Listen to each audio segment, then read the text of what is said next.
उपेंद्र कुशवाहा राज्यसभा जा रहे हैं, ये अब फाइनल हो गया है। राज्यसभा की 2 खाली सीटें एनडीए के हिस्से हैं, जिनमें से एक जदयू और एक बीजेपी के कोटे में है। इन्हीं 2 में से एक सीट पर कुशवाहा को भेजा जा रहा है। काराकाट में हार के बाद कुशवाहा के लिए यह सबसे बड़ी चुनौती थी कि वो किसी भी तरह संसद या सरकार में शामिल हो सकें, क्योंकि केंद्र और बिहार दोनों जगह एनडीए की सरकार है।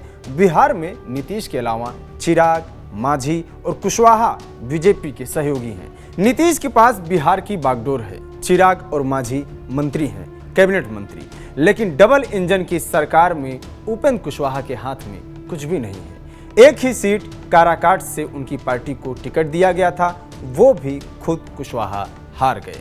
अब राज्यसभा में जाने के बाद यह भी कहा जा रहा है कि कुशवाहा को मांझी और चिराग की ही तरह मंत्री बनाया जा सकता है। खासतौर से बीजेपी का यह प्रयास है कि कुशवाहा वोट उनसे अलग ना हो। काराकाट में जिस तरह से बीजेपी के ही बागी भोजपुरी स्टार पवन सिंह ने ताल ठोकी, वोट काटने की वजह से कुशवाहा की हार हुई। इसके बाद से उपेंद्र और उनके समर्थकों के बीच यह संदेश गया कि उनको हराया गया है।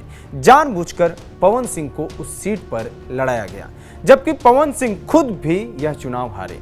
जीत इंडिया गठबंधन की हुई, लेकिन इस चुनाव के परिणाम और बगल में आरा सीट आरके सिंह की हार पर विश्लेषण करेंगे तो यह साफ दिखेगा कि काराकाट सीट के कुशवाहा समाज का गुस्सा आरा में दिखा है। इसके बाद कुशवाहा ने खुद हार के बाद कहा था कि मुझे हराया गया है।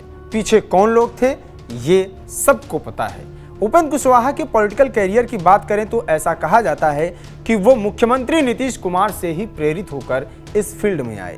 लव कुश की इस जोड़ी ने लंबे समय तक साथ काम भी किया। उपेंद्र कुशवाहा अपने गृह जिले वैशाली के जंदाहा कॉलेज में लेक्चरर थे। नीतीश कुमार का प्रभाव था तो उपेंद्र सिंह से बन गए उपेंद्र कुशवाहा। साल 2000 में पहली बार जंदाहा से विधानसभा का चुनाव लड़े और जीत भी गए।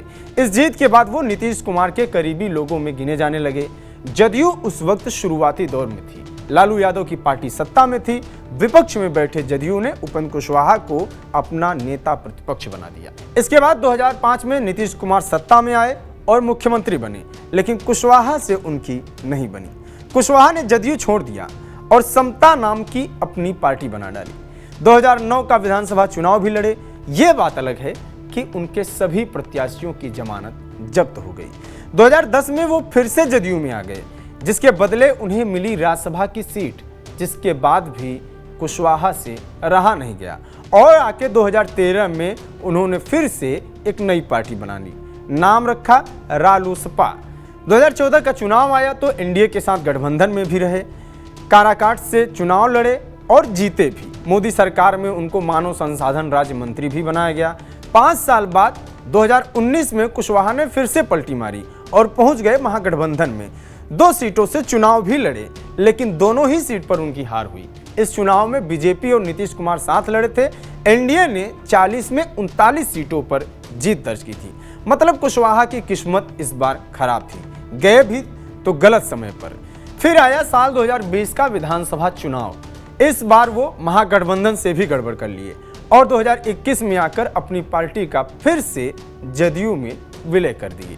इस बार इनाम में मिला एमएलसी की सीट और जदयू संसदीय दल का अध्यक्ष पद, लेकिन कुशवाहा डिप्टी सीएम का पद चाहते थे। वो नहीं मिला तो सोचे शायद मंत्री ही बना दिया जाए।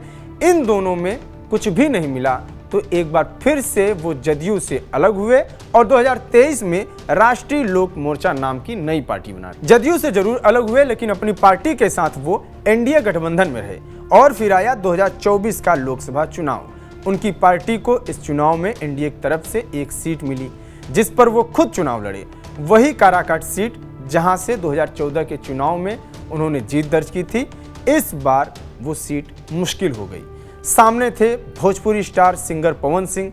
बीजेपी का वोट जो कुशवाहा के साथ शिफ्ट होने वाला था, उसमें पवन सिंह ने जबरदस्त सेंध मारा और दोनों ही चुनाव हार गए।